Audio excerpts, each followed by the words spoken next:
Thank you, friends. Shabbat Shalom. Greetings to you all. It's always a pleasure to see you.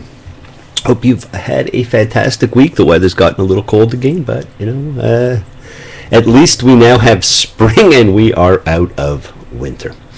I hope you all celebrated your mothers last week.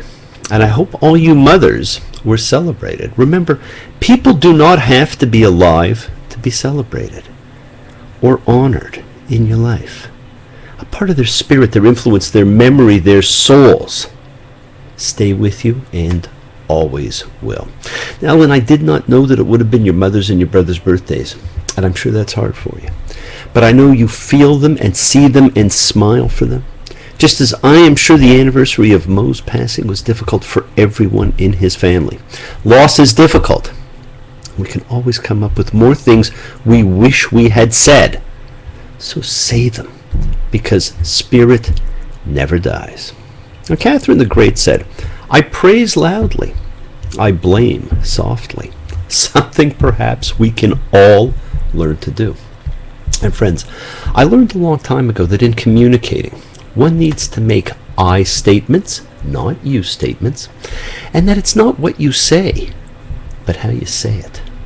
Now, if either or both of those statements are true, and they are, then what you're about to read in this parsha fails on all counts. Friends, the Torah is a great piece of work, and great works inspire great things because they inspire great thoughts. And friends, as I've said before, and I will say again, thoughts are our things. Our thoughts set in motion great action. It is our kavanot, our intention, that sets the world in motion. You have an infinite capacity to create. If you wondered what it meant that man was created in God's image, you need wonder no more. We are connected by our thoughts, not our actions. Action is simply the manifestation of what you set in motion. It is the final part of the creation process. We do feel each other's pain, each other's joy, each other's soul. We have reached an ending. And to end Leviticus, we have another double parsha. And for many, they can't say goodbye to rules and regulations quickly enough. And in its final few verses, we see that the final chapter is best regarded as an appendix to Leviticus, focusing on a variety of laws pertaining to voluntary offerings and taxed obligations to the sanctuary. These monetary issues, while perhaps necessary for the maintenance of the sanctuary, are not necessary for the audience of the book to contemplate. And so, my friends, I am sure that they were deliberately tacked on at the very end. Leviticus is designed for an organized society of people who help one another, who do not intentionally injure one another, who respect one another's property and relationships, who regularly assemble to celebrate together, who acknowledge their errors and atone for them, who regard life in humans and in animals as sacred, who pursue purity in various forms, who respect law, and who are utterly loyal to one God. It belongs after Numbers, not before it. And so it is against the background of this design that the book of Numbers must be understood. Because people like movement, and people like stories. People identify with stories, with characters, with events, with identifiable markers, not with a book of rules and laws. We are about to say goodbye to static motion, as the wilderness generation is truly about to become their namesake, as they begin the 11-day journey to the promised land, an 11-day journey that took 40 years. Bihar bechukotai, in the mountain by my statutes. By his truth I can be upright, by his strength I do endure. By his power I've been lifted, in his love I am secure. He bought me with a price, freed me from the pit, full of emptiness and wrath, and the fire that burns in it. I've been saved by the blood of the Lamb. All of those statements will be a part of this double parsha. This double parsha begins by talking about the Sabbath year for land. Land needs a ceasing, a break, a time to recharge like us. And then presents the incredible idea of the Jubilee year, in which the land reverts back to its original owners. And it ends with an unbelievably strange list of blessings and curses. Leviticus 25:25. Should your brother come to ruin and sell his holding, his redeemer, who is related to him, shall come and redeem what his brother sold. And should a man have no redeemer, and his hand attain, and find enough for its redemption, he shall reckon the years it was sold and give back the difference to the man to whom he sold, and he shall go back to his holding. In the law of the Jubilee, my friends, God commands that every 50 years, all property is to return to the original owners.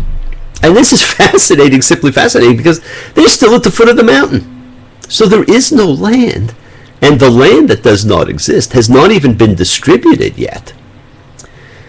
This appears to be an economic program, well after the fact, that was designed to prevent the feudal system, common in most of the ancient Near East, from developing in Israel. That is, it functioned to prevent the establishment of a class of wealthy landowners at the top of the economic scale and a mass of landless peasants at the bottom. Wow, the further we go, the more things stay the same.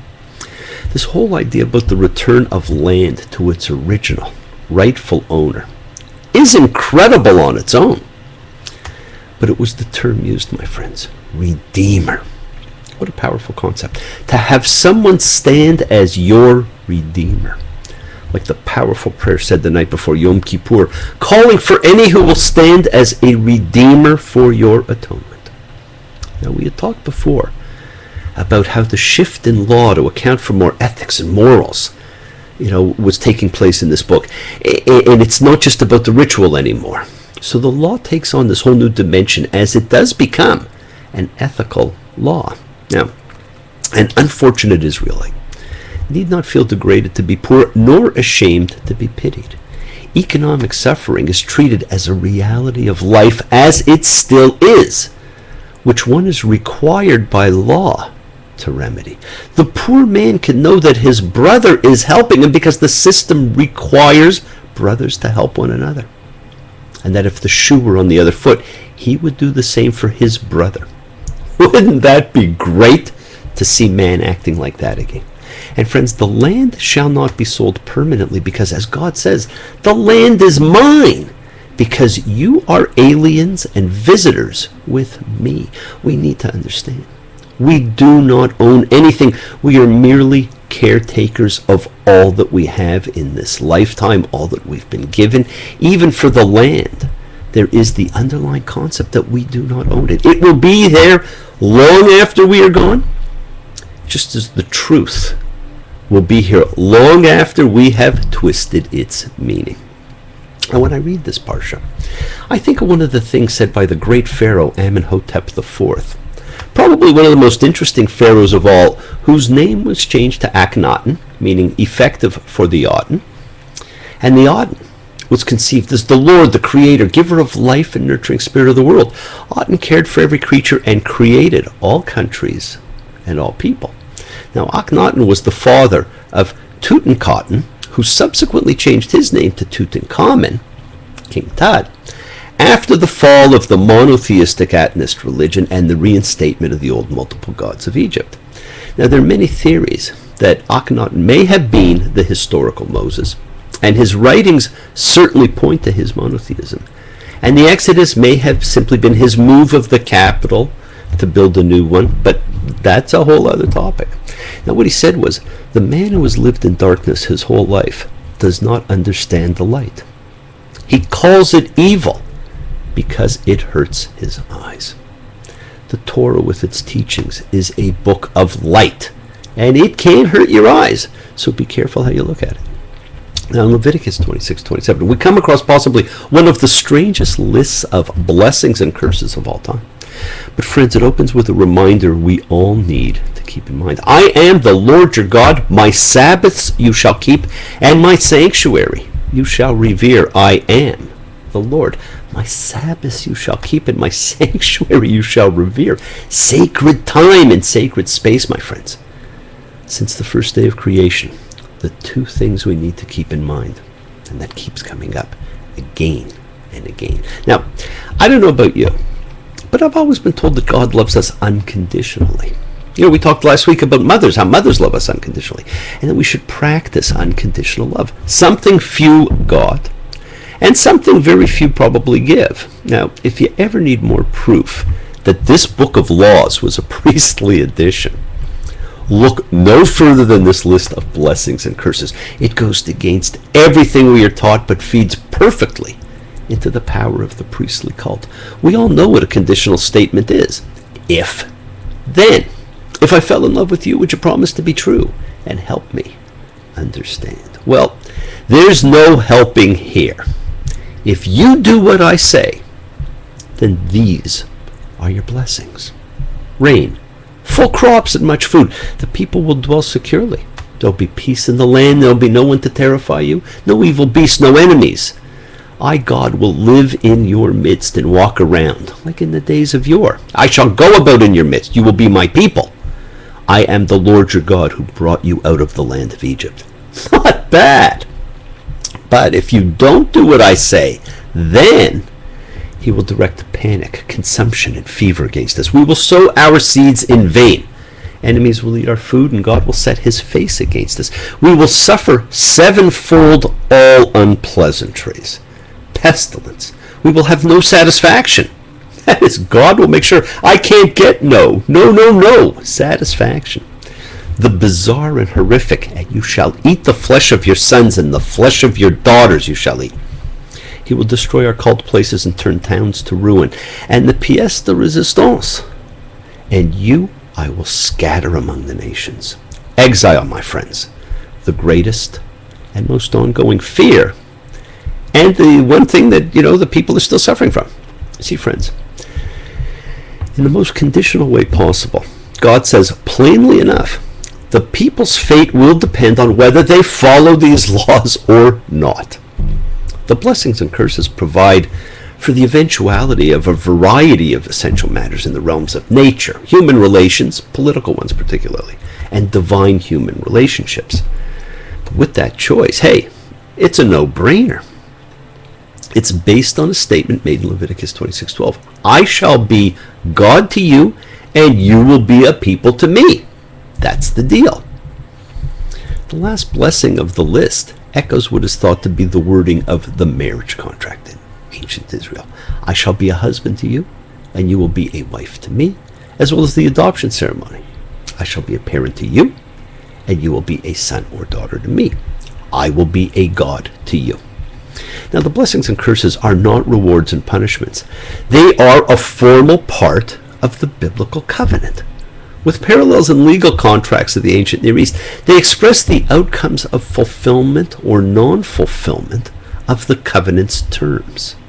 Now, people who are faithful to its God and keep the Sabbath and honor its parents, do not steal, will be prosperous and enduring in its land. A people who lose sight of its commitments and values will suffer. Now, I do not think that God is actually conditional, but the priesthood, well, that's another story. And it's interesting to see just where are we based upon, what's the state of humanity these days now. Once there was a silly old ram. Thought he'd punch a hole in a dam. No one could make that ram scram. He kept butting that dam because he had high hopes. He had high hopes. He had high apple pie in the sky hopes. Friends, keep your hopes high. Do not be afraid of the light. Do not succumb to conditional treatments at any time.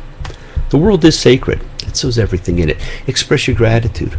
Friends, light a candle, make a wish. Celebrate your life and the lives of those you love. Live free, be free, and honor your freedom. Be well, be happy, be blessed. Share and honor the light and all who live in the light, and continue to shine. Continue to send everyone you know goodwill and love. Pray for peace and freedom for everyone, and end to terror and hatred. And remember, friends, we are a community. We learn together. We celebrate each other. We love each other. Thank you all. Love you. See you all next time. Wishes do come true. Bless you all. Shabbat shalom. Our souls are connected. Take care. See you soon. Bye.